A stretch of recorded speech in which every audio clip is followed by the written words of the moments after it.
আজকে দিনাজপুরবাসী ইটভাটার মালিক, আমরা দিনাজপুরবাসী অত্যন্ত সরল সরল লোক, কিন্তু আজকে দুঃখের বিষয় আমাদেরকে আজকে দিনাজপুর শহরে মানববন্ধনে দাঁড় হতে হয়েছে।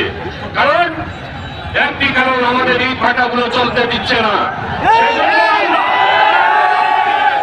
এই ভাটার কারণে আমরা রাজপথে দাঁড় হয়েছি। একটি মানুষ তখন রাজপথে দাঁড় হয় যখন যে লোকটি পিঠ থেকে দেয়। আমরা মিটিং মিছিলে কখন যাই? যখন আমাদের পিছনে পিঠ থেকে যায় তখন আমরা মিটিং মিছিলে যাই। আমি মনে করি আমরা দিনাজপুরবাসী শান্তশিষ্ট মানুষ, শান্তপ্রিয় মানুষ। এই শান্তশিষ্ট মানুষকে আপনারা অমান্যিত করবেন না, শান্তভাবে রাখার চেষ্টা করবেন।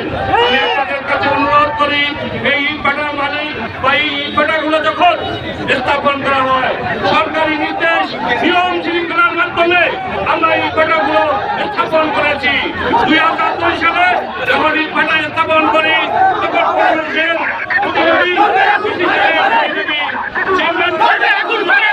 সর্বপ্রতিনিধি নিয়ে আবারও নির্দেশ করবো এই ভিনসিপির জন্য না, পরিবেশের সমস্যা আছে, পরিবেশের ক্ষতি হচ্ছে। তখন সরকারি নির্দেশ অনুযায়ী আবারও আমরা 2016 সালের দিকে আবারও ঠিকঠাক ভাটা আমরা তৈরি করি।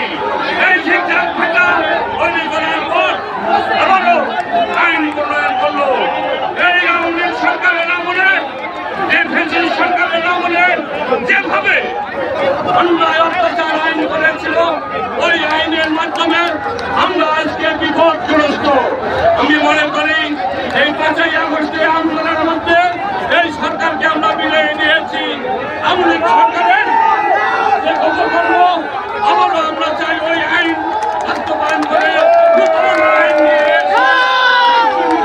নিয়ে এসে আমাদের ভাষাগুলো স্বচ্ছ রাখার জন্য ডিসি সাহেবের কাছে আমার অনুরোধ, এই উপদেষ্টার কাছে আমাদের অনুরোধ, দিনাজপুরের পক্ষ থেকে আমাদের অনুরোধ, আপনারা সবাই ঐক্যবদ্ধ থেকে আমাদের এই ভাটাগুলোর হাঙ্গামা জেল জরিমানা কতগুলো জেল দিয়েছে, আসামি ধরেছে, বিভিন্ন মামলা হামলা দিয়ে আমাদেরকে নিষ্পৃত করার চেষ্টা করছে। আমি অনুরোধ করব আপনারা আমাদেরকে খাপাইয়েন না। এসটি সাধারণ আজকের মানববন্ধন এর পরে আরো কঠোর থেকে কঠোর কর্মসূচি